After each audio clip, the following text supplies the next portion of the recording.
చేయించుకుంటారు, లేకపోతే కొత్తగా ఇంట్లోకి దిగి గృహప్రవేశం చేసుకుని భజన పెట్టించుకుంటారు.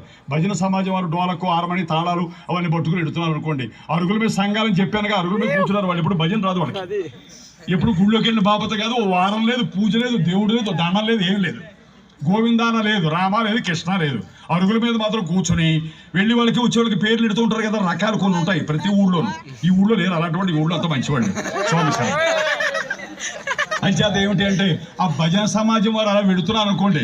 ఆ వెడుతుంటే ఈ అరుగుని కూర్చుని భజనోళ్ళు పోతున్నారు రా, ఎక్కడో తగిలినట్టుంది. అదేం భాష, పిచ్చి భాష ఊరు తగలబెట్టిరా, ఏం భాష అలా మాట్లాడచ్చా?